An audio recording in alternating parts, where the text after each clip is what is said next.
Yan, dahil nga sa nakaalalay lagi si Mike Defensor sa mga 18 Marines, ay iniuugnay nga dito si dating Pangulong Gloria Macapagal Arroyo na eto raw ang may kamay dito at ito raw ang nasa likod nito. At nakita rin si Esperon na dating National Defense Secretary ni Gloria Macapagal Arroyo noong presidente pa siya, ay nakita din na umaalalay sa mga ex-Marines. At ang dating Armed Forces Chief of Staff ni GMA ay nandoon din, nakita rin, nakasama ang ex-Marines. At syempre ang National Advisor ni Digong nung time niya pa ay nandoon din kasama ng mga ex-Marines na yan. Kaya natural, si GMA ay malaki ang participation dito. Mainit sa yung mga DDS. Pero Tonald, anong masasabi mo nung nagpa-interview ka sa Storycon ba 'yon? Sa ano ba nasabi 'yon? Yung sabi mo nakikita mo yung kamay ni GMA dito sa mga ex-Marines na to. O ngayon nag-react si Attorney Levy Baligod. Yes, sa STL sa totoo lang. No, dahil tinanong kasi ako, sino ba nakikita mong kumikilos dito? Sabi ko, paulit-ulit lumalabas si Mike Defensor. 'Di ba yung kay Gutesa? Siya rin yung lumabas doon, siya daw yung nagsundo. Ngayon naman dito naman kay 18 Marines, alleged 18 Marines. Hindi ko sigurado kung Marines nga lahat, no? Dahil naglabas na ng disclaimer yung mga Marines. Andun na naman si Mike Defensor. Ang sabi niya, wala akong kinalaman diyan. No, tumulong lang ako, sumusuporta lang ako. Yung pala, sa bahay nila nag-meeting. Yung pala, yung kotse pala nila ang ginamit, no, nitong 18 Marines, no? Kaya tapos nung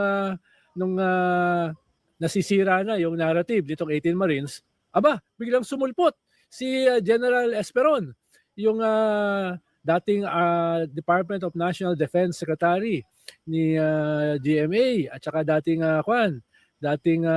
Armed Forces Chief of Staff ni GMA at dating National Security Advisor ni Digong. Nandun, giving support. So sabi ko, parang mga kwento parang mga bata ni GMA ito nagsusulputan no? Di mo naman siguro kailangan maging masyado matalino para makita yung mga dotted lines, sabi ko, dun sa STL, isang show sa TV5. At saka ngayon, Nald, ano yun? Parang nakita mo naman ngayong araw, labas sa lahat ng media, pati sa social media, sinong magkasama? Si GMA si Sara. Si GMA. Oo. Ang tawag ni Sara kay GMA, yung kanyang mentor. Tawag niya kanyang mentor. Di ba nung nagwala siya, yung binanatan niyang tambaluslos, si Speaker Martin Romualdez, dahil tinanggal si GMA as Senior Deputy Speaker. Doon nagsimula yung away dito sa Uniteam. Yung tambaluslos moment ang tinatawag. Over GMA yon. Kaya makikita mo naman yung dotted lines Sara kay GMA, GMA kila Mike Defensor, na dati niyang cabinet secretary, di ba? GMA tsaka Esperon. So, alam mo naman tayo, medyo malisyoso tayo kaya binibigyan natin yung malisya, yung mga dotted lines na yan. Na hindi ko naman sasabihin na walang basihan. Tsaka, ito? Sino ang pinaka-aktibo dito sa 18 na ex-Marines na to? Ay makikita mo talaga si Mike. Yes. At saka nung nag-press con yung mga sa lahat ng mga generals na mga retired generals na openly na pumunta doon para suportahan yung mga ex-Marines na to or ex-soldiers na to ay si Esperon nga. Yes. At nagganyan pa si Esperon. Di ba? Nagganyan pa si Esperon. So, kaya lang, Nald, itong mga DDS, hindi nila makuha ang mga sinasabi mo. Sabi nung iba, ano na ngayon, Ronald Llamas, sino ba talaga ang nasa likod? Sabi nung una si Duterte ang nasa likod. Ngayon naman ang sabi mo naman si GMA. Natatawa ako. Para namang iba si Duterte at saka si GMA. Para magkaiba, no? Sabi ko, ano ba to?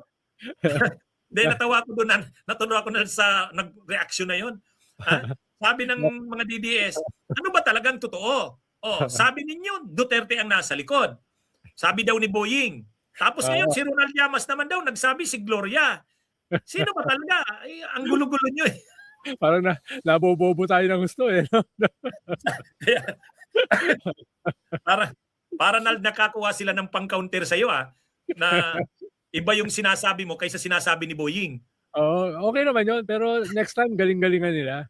Di ba na? May insulto ako eh. Ha? Galing-galingan naman next time. Na-insulto naman ako sa mga ganong argumento. Oo. Ang dali lang naman na ang Duterte at ang Arroyo ay magkasama. Tingnan mo. Siyempre. Si Esperon ay tao ni GMA na naglingkod din kay Duterte. So ang loyalty ni Esperon ay sa pareho. Duterte at Arroyo. Si Mike Defensor ganun din. Tao ni GMA na ngayon ay Sara. Magkaiba ba 'yon? Hindi ba parang yung sinabi mo at sinabi ni Boying magka-contradict na Nald? Kaya matatawa ka na lang eh. Buti naman natawa ka, attorney. Pero sabi ni Baligod, Nald, doon naman sasabi mo na nakikita mo kamay ni GMA. May reaction ka agad si Attorney Libby Baligod sa post sa Facebook niya. Sabi niya, Nald, anuhan mo na daw. Galingan mo daw ang mo kasi baka naman sa sunod hindi na lang kamay ni GMA ang makita mo. Anong reaction? Sige, next time hindi na kamay ang sasabihin ko. mukhang lahat ng sinasabi mo may reaction. Pati nga yung paglalakad ko binabanatan. Pati yung nahulog ako sa silya sa Storycon, karma daw daw dahil nahulog ako. Actually hindi ako nahulog, muntik mahulog. Kaya kinakatawa ako. Ang sagot pero ko, maganda yung biro mo doon eh.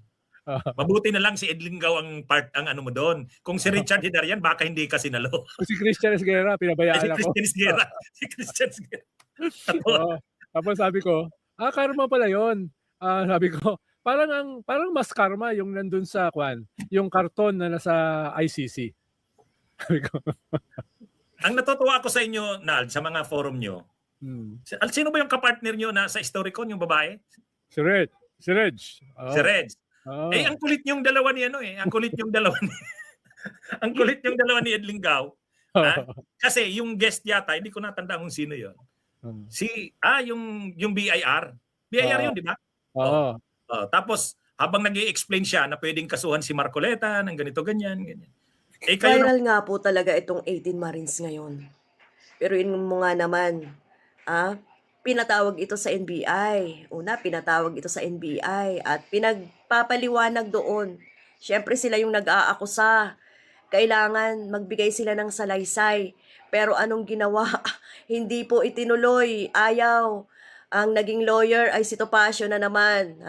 Si Baligod ay medyo konti na lang ang kuda doon sa NBI. At hindi talaga nila pinayagan na magbigay ng statement. Isa-isa ang 18 Marines. Gusto nila sama-sama pa rin yung 18 Marines na magbibigay ng salaysay. Kumbaga sa i-interviewin ng lahat. Yung katulad ng ginagawa dyan sa SMNI kay Banat Bay. Siguro gustong ganon ang gustong gawin nitong mga mga 18 Marines na to at kasama sila Topacio. So, ang ginawa doon sa NBI, pinagsisigaw-sigawan lang ni Topacio. Ang lakas-lakas ang boses si Topacio. Kala mo kung sino Kala mo ang laki-laki. So, hindi naman tayo tanga. Hindi naman tayo bobo na hindi natin maiintindihan ang sitwasyon doon. Okay? So, sila ang sila ang mali dahil natural. Dapat isa-isa ang witness. Kung nag-witness ka na ikaw ang nag-deliver mismo, ikaw ang nakakita mismo, kailangan isa-isa po ang pagtatanong sa inyo, hindi po sabay-sabay. Okay? So, pangalawa, ang kanilang inaakusahan or ang kanilang binibigyan ng mga maleta ay mga kaalyado or mga kalaban ni Duterte. Yun lang po ang nahahalata namin. Laging kalaban lang ni Duterte, wala man lang na naibigay sa ibang kaalyado ng mga Duterte. Halimbawa na lang yung mga senador. Sila Cheese, sila Bongo, sila Bato, sila Robin. Ewan ko si Robin kung tumatanggap din yan. Kasi 2025 daw sila nag-deliver 24, 23, 22, meron pa Wala ka ba talaga, Robin? So, yun. Wala man lang, puro talaga yung mga kumakalaban, lalong-lalo na kay Sara. Di ba? Si Trillanes ka kumakalaban kay Sara. Yun lang ang mga pinagbibigyan nila ng maleta. Wala man lang yung mga kaalyado ni Digong, ibig sabihin ba, malinis sa malinis ang mga kaalyado ni Digong. Wow! Talaga naman, yun po ang napapansin namin. Kaya nakakatawa na lang itong 18 Marines na pinalabas nila ngayon. Isa pa, mali-mali po, nakikita natin sa social media or sa mga interview nila, mali-mali ang kanilang mga statement. Nagkakamali sila at hindi lang yon yung face expression nakikita natin. Hindi po talaga sila kapani-paniwala yung mga face expression nila. Okay, so yun lang ang